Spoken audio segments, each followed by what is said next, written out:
இல்ல நீங்க போய் பார்த்தது யாரை பார்த்தீங்க? யாரோ ஒரு பெரியவர் இருந்தாருன்னு சொன்னீங்க. யாரு? ராஜ்குமார் தாங்க. நான்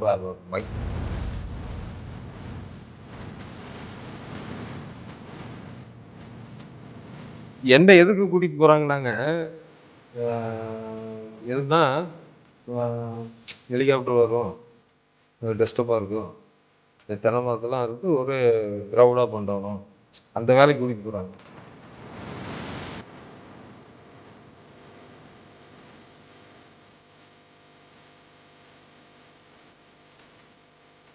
அவங்க அரசு தரப்புல இவங்க நம்ம மாவட்டத்தை ஆட்சித்தலைவரே நம்பலையா? ஏன் காமெடி பண்ணுறீங்க? வீரப்பனாவது ராஜ்குமார் உணவுதாவது.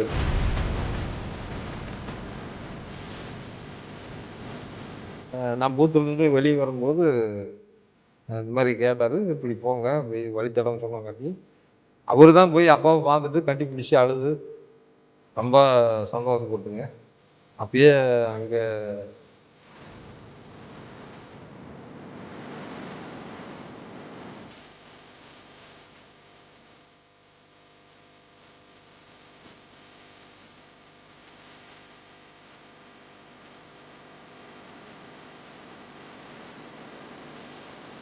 அவர் நினைவு நாள் அன்னைக்கோ பிறந்த நாள் அன்னைக்கோ சமாதி சாமி கும்பிட்டு போவோம்.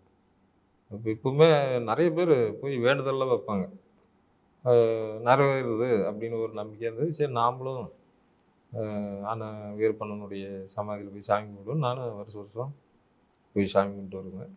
இப்போ அவர் சந்தித்தவங்க, அவர் கூட அனுபவ ரீதியாக என்ன பேசுனாங்க பண்ணாங்க அப்படிங்கிறதெல்லாம் நம்ம அவங்க கூட பேசும்போது நமக்கு அது விஷயம்லாம் தெரியுது.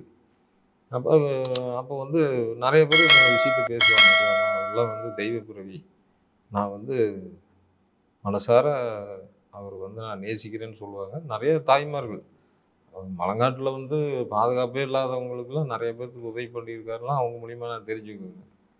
அதே மாதிரி இப்போ ஏழைகள் மீது ரொம்ப பற்றும் பாசமாக என்ன உதவி வேணுமோ அதை செஞ்சு கொடுப்பாரு. அதே சமயத்தில் அரசாங்கத்தை மிரட்டி பணம் கேட்குறதும், ஆட்களை கடத்தி வச்சு உள்ள இது பண்ணுறதும், போலீஸ்காரங்களை கொலை பண்ணுறதும் நியாயமாகுது. அது அவர் என்ன விஷயத்துக்கு பண்ணான்னு தெரியலைங்க. அந்த அந்த அரசாங்கத்துக்கு தப்பு தான், அது அரசாங்க ரீதி அது தவறு தான். ஒரு குற்றம்னா எல்லாத்துக்கும் குற்றம் தானுங்க. அதை வந்து அரசாங்க திட்டத்தை வாங்கி மக்களுக்காக தான் விநியோகிச்சாருன்னு அதையும் பேசிக்கிறாங்க. ஒரு கோடி கோடியாக பணம் வாங்கினாலும் கூடங்க, அந்த பணத்தை வந்து மலை கிராமத்தில் வசிக்கிற ஏழை எளியவர்கள், அந்த குழந்தைங்க படிப்பு செலவு, திருமண செலவு, இல்லை வேற என்ன செலவோ, இந்த ஆடு மாடு வாங்கி கொடுக்குறது, இந்த மாதிரி நிறைய உதவி பண்ணிருக்காரு அப்படின்னு அவங்க பேசிக்குவாங்க. அதையும் நாம் கேள்வி. சும்மா போன உங்களுக்கே ஆளுக்கு 500 ரூபா கொடுத்துருக்காங்கல்ல? ஆமாங்க. நீங்கள் பார்த்தது எந்த வருஷம் இருக்கும்? நான் பார்த்ததுங்க 94, 95 இல்லைன்னா 93 இந்த ரேஞ்சில் தான் இருக்குங்க. கிட்டத்தட்ட 30 வருஷம் இருக்கு. 30 வருஷத்துக்கு முன்னாடி 500 ரூபான்றது இன்னைக்கு ஒரு 5000 ரூபாய்க்கு. ஆமாம். ஐயோ ஏங்க சைக்கிள் சொந்தமாக வச்சுருந்தா பணக்காரங்க. அந்த மாதிரி இப்போ தான் எல்லாம் காரு வண்டி பைக்கெலாம் இருக்குது. அப்போல்லாம் செல்ஃபோன் கிடையாதுங்க, செல்ஃபோன் கிடையாது. ஏதோ ஒரு லெட்டர் மூலமாக தான் உறமுறைக்கெலாம் தகவல் கொடுப்பாங்க. அப்புறம் அந்த மாதிரி இருந்த காலகட்டத்தில் நாங்களும் ஏழ்மையான ஆளு தானுங்க, கூலி தொழில் செஞ்சு தானே பொழப்பு நடத்துகிறோம். அது அந்த டைமில் அந்த 500 ரூபா பார்க்குறது ரொம்ப ஒரு பிரமிப்பாக தான் இருந்ததுங்க.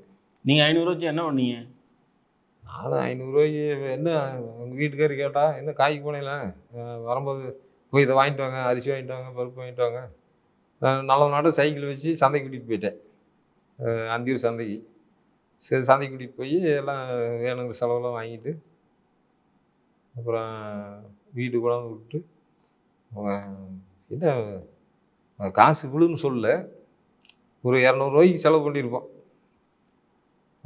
செலவு பண்ணிட்டு அரிசி பருப்புலாம் வாங்கிட்டு, அப்போல்லாம் இன்னும் ஒரு படி அரிசி 4 ரூபா 4.5 ரூபா அப்படி தானுங்க. இப்போ 70 ரூபா 50 ரூபாய்க்கு வந்துருச்சு. இப்போ 1 கிலோ 1/2 கிலோ கறி எடுத்தாவே பெண்ணுங்க 5 ரூபா 20 ரூபா தான் 1/2 கிலோ கறி எடுக்கலாம். இப்போ அந்த மாதிரியே இருக்குதுங்க. 700 ரூபாய்க்கு வந்துருச்சு. ஒரு சில இடத்துல 900 ரூபாய்க்கு கூட விற்கிது. அந்த மாதிரி ரேஞ்சுக்கு போகுது. ஆனால் 30 ஆண்டுகளுக்கு முன்னாடி ஒரு ஆம்பளையாளுக்கு சம்பளமே 5 ரூபா 20 ரூபா தாங்க. ஒரு ஒரு நல்ல வயல் வேலை செஞ்சாலும் சரி, வேறு எந்த ஒரு ஆண்களுக்கு வந்து சம்பளமே 15 ரூபா, நல்ல வேலை செய்கிறவங்க 20 ரூபா. இந்த ரேஞ்ச் தான் இருந்ததுங்க. நாங்களே பாருங்க, ஒரு 1000 செங்கல் அறுத்தா 40 ரூபா தான் கூலி. 1000 செங்கல் அறுத்தா. கிட்டத்தட்ட 1 மாசம் சம்பளம் குடுத்துட்டாரு உங்களுக்கு. ஆமாமாமா. ம். அ அது உண்மைதாங்க. ஏன்னா எங்க உங்ககிட்ட ஏதாவது ஹெல்ப் கேட்டாரா? எனக்கு இத வாங்கிட்டு வந்து குடு, அத வாங்கிட்டு வந்து குடு எதுவும் இல்லைங்க. கேட்டாரா? அது எந்த ஹெல்ப்பும் கேட்கலைங்க. "டேய் ஏன்டா அவசரப்பட்டு அடிச்சீங்கன்னு" கூட கேட்டாரு. ஏன்னா இவனுங்கலாம் வந்து அந்த மாரி ஆளுகள தெரியுது. அவசரப்பட்டு ஏன்டா கை வச்சீங்க? பார்றா எல்லாம் அழுவுறானுங்க அப்படின்னு கூட பேசினாரு. இந்த இரக்க குணம் அவர்ட்ட இருக்கும் போல தெரியுதுங்க. அந்த வேற சேத்துக்குழியார் கோவிந்தன் வந்து உங்ககிட்ட வந்து வேற எதுவும் பேசலையா? உங்களுக்கு அங்க வேற எதுவும் அந்த இல்ல ஃபர்ஸ்ட் டைம் பார்த்தப்போ? இல்லைங்க. வீரப்பண்ணா வர்றதுக்கு முன்னாடி வந்தார்ல தான் மிரட்டி கிரட்டி அடிச்சு அது கேட்டார்ல. அப்புறம் வீரப்பண்ணாலாம் வந்த பின்னாடி உண்மை நெல்லாம் தெரிஞ்ச பின்னாடி, அவரு எங்க கூட கொஞ்சம் சாந்தமா பேச ஆரம்பிச்சாரு. "டேய் தம்பிகளா, அ ஏதோ வேற ஆள்ன்னு நெனச்சு அடிச்சுப்புட்டேன். எதுவும் மனசுல வச்சுக்காதீங்க." சேத்துக்குழி சொன்னாரு. சேத்துக்குழி சொன்னாருங்க. ம். இந்த மாரி அடையாளம் தெரியாத வழித்தடம் தெரிஞ்சா வாங்க, இல்லைன்னா வராதீங்க. இப்ப வேற இந்த மாரி விஷயத்துக்கு சிக்குனா பிரச்சனை தானே. பார்த்து எல்லாம் சேதுபதி தோற்றத்துல எப்படி இருந்தாரு? ஒரு நல்ல கம்பீரமான ஆளுங்க. பச்சை ட்ரெஸ் போட்டிருந்தாங்களா? ஆமா. நல்லா மிடுக்கா ஒரு மிலிட்ரி மேன் எப்படி இருப்பாரோ, அதே மாரி நல்லா ஒரு போலீஸோ, மினிஸ்டரோ மிலிட்ரி மேன் எப்படி எக்சைஸ் பாடியோட இருப்பாங்க, அந்த மாரி இருந்தாரு. ஆளு ஒரு மிரட்டலே பயந்துக்குவாங்க. யாரா இருந்தாலும் பயந்துக்குவாங்க. அந்த மாரி இருந்தாரு. அதனால உடனே அவுத்து விட்டு உங்களுக்கு கிளம்ப சொல்லிட்டாங்களா? ஆ எல்லாத்துக்கும் கொஞ்சம் இந்த அழுதெல்லாம் நாக்குல வறண்டு போச்சு. அப்புறம் "டேய் தண்ணி குடுங்கடா" அப்படின்னு வீரப்பண்ணன் சொன்னாரு. அப்புறம் குடுவையாட்டம் ஒரு 5 லிட்டரு, 10 லிட்டர் கேன்லாட்டம் தண்ணி வச்சிருந்தாங்க. ஆளுக்கு ஒரு 2 டம்ளர் குடுத்தாங்க. தண்ணி குடிச்சிட்டு, அப்புறம் பணம் குடுத்தாரு. வாங்கிட்டு, "ஓம்டா சாமின்னு" கையெடுத்து கும்பிட்டுங்க, நாங்க போயிட்டாரோம்னான்ட்டு நெல்லிக்காய் மூட்டைய தூக்கிட்டு அவங்க கூட 2 பேரும் வந்தாங்க. வழிகாட்ட நாங்க கீழ வந்துட்டோங்க. அதெல்லாம் மறக்கவே முடியாதுங்க அந்த இதெல்லாம். இது ராஜ்குமார் கடத்தலப்போ நீங்க உங்க ஊர்ல வச்சு தான் ராஜ்குமார வந்து ஹெலிகாப்டர்ல ஏத்துனாங்க. அந்த ஆமாங்க. டைம்ல. கர்நாடகா அவரு உங்க ஊர்ல இருந்து தான் போனாரு. ஆமாமா. அந்த டைம்ல நடந்த சம்பவங்கள் ஏதாவது உங்களுக்கு ஞாபகம் இருக்கா? நீங்க அதுல ஏதாவது உள்ள செயல்பட்டீங்களா? நமக்கு வந்துங்க நேரடியா இல்லைன்னா கூட, இந்த ஸ்பேக் கம்பெனியில இப்ப நாம இந்த அந்தியூர்லன்னு சொன்னோம் பார்த்தீங்களா? இது எத்தன நாளைக்கு தான் நாம பெரிய மண்ண கல்ல அறுத்துக்கிட்டு பொழப்பு ஓட்டுறது. நாம ஒரு ஸ்டெடியான ஒரு தொழில ஒரு கம்பெனியோ, இதுலயோ அப்படின்ட்டு போய் சேர்ந்துக்கணும் அப்படின்னு சொல்லி, அந்த டைம்ல எங்க ஊர்ல எங்க வீட்டுக்கு பக்கத்திலேயே ஒரு இடம் வாங்கி, ஒரு கம்பெனிக்காரரு கிணறு வெட்டுனாங்க. அப்புறம் நானு எதாச்சியா அங்கேருந்து எங்க ஊருக்கு வந்தவன், சிங்கமாட்டிக்கு வந்தவன், அந்த கம்பெனி சூப்பர்வைசர்ட்ட போயி, ஏதோ ஒரு வேலை இருந்தா போட்டு குடுங்கண்ணா அப்படின்னு கேட்டேன். கேட்டு சரி நான் சொல்றேன் அப்படின்னா, அவரு 1 வாரம் 10 நாள் ஓட்டுனாங்க. அப்புறம் சரி அ செக்யூரிட்டியா சேர்ந்துக்க அப்படின்னாங்க. செக்யூரிட்டின்னாங்க, அந்த கிணறு வெட்டுறதையும் பார்க்கணும், ரோட்ல பைப் லைன் போடுறதுக்கு பைப்பு வேலையும் பார்க்கணும். சைக்கிள் ஒண்ணு குடுத்துருவாங்க. சிங்கமாட்டிலேருந்து பூனாச்சி வரலாம் சைக்கிள்லேயே போயிட்டு சைக்கிள்லேயே வரணும். இப்படி போயிட்டு இருந்துச்சுங்க. இப்போ இந்த காலகட்டத்தில வந்து அது 97ன்னு நெனைக்கிறேன். 97ஆ, 98ஆ, 99ஆ சரியா ஞாபகம் இல்லைங்க. அப்புறம் சூப்பர்வைசர் வந்தாரு. "டேய் தம்பி, அப்படி போதப்படி வந்தீன்னா அங்க வா" அப்படின்னாரு. "எங்கேங்கண்ணா?" அப்படின்னு. நம்ம ராமராஜன் வீட்டுக்கு தான் வரணும். அதுக்கு முன்னாடியே இவங்க என்ன பண்ணியிருக்கிறாங்க, அவரு சூப்பர்வைசர் அண்ணன் தான் நமக்கு எல்லா விஷயத்தையும் சொன்னாருங்க. எனக்கு ஆன்னு தெரியல. ஒரு பெரியவர் கூட்டிட்டு போறோம், வீட்ல விட்டுட்டு வந்துட்டோம். இது போய் இவரு கூட போய் விட்டுட்டு வந்துரு அப்படின்னாங்க. எங்கேன்னா, அந்த குருவரட்டியூர் போற வழியிலங்க, காந்தி சிலைக்கும் பக்கத்திலேயே ஒரு கரடு, சின்ன கரடா இருக்கு. அங்க கொண்டாந்து ராஜ்குமார் பெரியவர அ விட்டுட்டு ஒப்படைச்சுட்டு போயிட்டாங்க. அத வந்து லோக்கல்ல இருக்கிற தலைவர், தலைவர் மூலமா கலெக்டருக்கு, கலெக்டர் மூலமா சிஎம்க்கு அப்போ க கருணாநிதி தான் முதலமைச்சராக இருந்தார். அப்புறம் என்ன பேசிக்கிறாங்கன்னா, என்னப்பா எங்கப்பா ராஜ்குமாரை விட்டு போயிருக்க போகிறாங்க, வீரப்பனாவது ராஜ்குமாரை விடுறதாவது. இல்ல நீங்க போய் பார்த்தது யாரை பார்த்தீங்க? யாரோ ஒரு பெரியவர் இருந்தாருன்னு சொன்னீங்களே, யாரு? ராஜ்குமார் தாங்க. நான் வைக்காதனால தான் போய் அது ஒரு ராஜ்குமாரை உங்ககிட்ட ஒப்படைச்சிட்டு போயிட்டாங்களா? என்கிட்ட ஒப்படைக்கலைங்க. ஆ. அதாவதுங்க, இப்போ ஒரு வில்லேஜில் ஒப்படைக்கிறாங்கன்னா அந்த வில்லேஜ் பிரசிடென்ட் யாரு, ம். அவங்க கஸ்டடியில் ஒப்படைக்க சொல்லி அவர் நீங்க வந்து பூதப்பாடி பக்கத்துல ஒரு வில்லேஜ் கிட்ட ஆமாம் போதப்பாடி பஞ்சாயத்து தாத்தாங்க. வீரப்பன் குழு வந்து விட்டுட்டு போயிட்டாங்க, ஆமாம் பணம்லாம் வாங்கினதுக்கு அப்புறம். ஆமாம்மாங்க. ம். அது அது அந்த பிரச்சனையெல்லாம் முடிஞ்சதுக்கு அப்புறம் 100 நாள் எத்தனையோ நாளுக்கு முன்னாடி கொண்டாந்து விட்டுட்டாரு. ம். என்ன எதுக்கு கூட்டிகிட்டு போகிறாங்கன்னாங்க, எதுக்குன்னா ஹெலிகாப்டர் வரும், டெஸ்டப்பாக இருக்கும், இந்த தென்னை மரத்தெல்லாம் இருந்து ஒரு க்ரௌடாக பண்ணுறணும், அந்த வேலைக்கு கூட்டிகிட்டு போகிறாங்க. அப்புறம் இடையில சின்ன சின்ன வேலை தான், அதை வாங்கிட்டு வந்து அவங்க கொண்டு போய் இங்கே விட்டுட்டு வா, ஒரு தேவையான சோப்பு ஷாம்பு ஏதோ ஒன்று கடைக்கு போய் வாங்கிட்டு வரணும்னு சொல்லுவாங்க. இப்போ யாருக்குன்னு பார்த்தா அவர் உள்ள தலைவரோட ஒருத்தர் உட்காந்து பேசிகிட்டு இருக்காரு, சும்மா சாதாரணமாக எளிய மனிதனாக உட்காந்து. இப்போ சினிமாவில் பார்க்குறதுக்கு, இப்போ ரஜினிகாந்த் சினிமாவில் பார்க்குறதுக்கு இப்போ நேரில் போய் வீட்டில் சந்திச்சு எப்படி இருக்குங்க, நாம் ரஜினியான்னு நம்ப மாட்டோம். அவர் மேக்கப்பில் படத்தில் பார்த்து நார்மலான மனிதனாக போய் பார்க்கும்போது நமக்கு நம்பிக்கை இல்லாத மாதிரி தான் தெரியும். அந்த மாதிரி தாங்க இப்போ இதெல்லாம் பண்ணிக்கிட்டு இருக்கும்போது அந்த தென்னை அறுத்தம். அது அந்த தலைவர் தோட்டத்தில் இருக்கிற ஒரு 50-60 மரம் மட்டும் அறுத்து விட்டாங்க. அறுத்து கரெக்டாக வீலுக்குள்ளே அதிகாரிங்க, ஆட்சியாளர், கலெக்டர் பேசிக்குவாங்களாட்டுறது. அங்கேயும் இங்கேயும் கூட்டிகிட்டு போய் ஏற்றுனா ஏதாவது பிரச்சனை ஆச்சுன்னா என்ன பண்ணுறது, அங்கேயே இருக்கிற இடத்துலையே டக்குன்னு ஏற்றி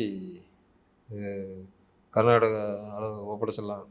அங்கே அப்போ பேசிக்கிறாங்க, கர்நாடகா அதிகாரிகிட்ட பேசணும், அவங்க வந்து பிடிப்பே தர மாட்டேங்கிறாங்க, நாங்கள் எதுக்குங்க நீங்கள் சொன்னால் ஹெலிகாப்டர் தரணுமா, எப்படி நாங்கள் உறுதியாக நம்புறது, ராஜ்குமார் தான் ஒப்படைச்சிட்டாங்கன்ட்டு எப்படி நம்புறது, நாங்கள் வேணால் எங்கள் ஃபேமிலியை அனுப்பிச்சி விட்றோம், வந்து பார்த்துட்டு உறுதி பண்ணிட்டோம் அப்படிங்கிற மாதிரி. அதில் ஒரு நாள் போச்சுங்க.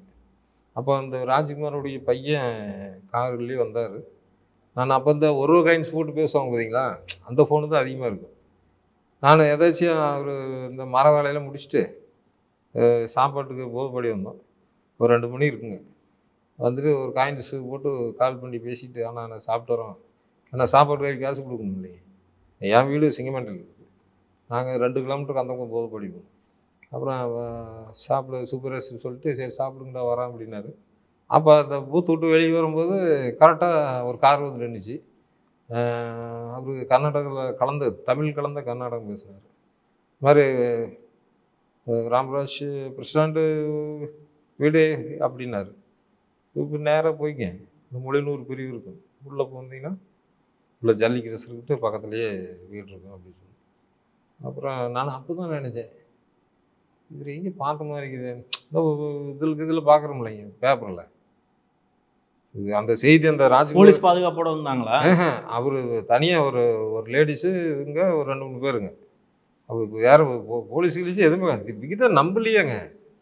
அவங்க அரசு தரப்பில் இவங்க நம்ம மாவட்டத்தை ஆட்சித்தலைவரே நம்பலையா, ஏன் காமெடி பண்ணுறீங்க, வீரப்பனாவது ராஜ்குமார் விடுறதாவது. நீங்க சொல்றது பார்த்தா வீரப்பன் வந்து ராஜ்குமாரை கொண்டு வந்து ஒப்படைச்சதுட்டு கிட்டத்தட்ட 2 நாளைக்கு மேல அரசாங்க அதிகாரிகள் வந்து யாருமே நம்பல இதுதான் ராஜ்குமார்னு. நேரடியாக பார்க்குறவரில் நம்பலிங்க.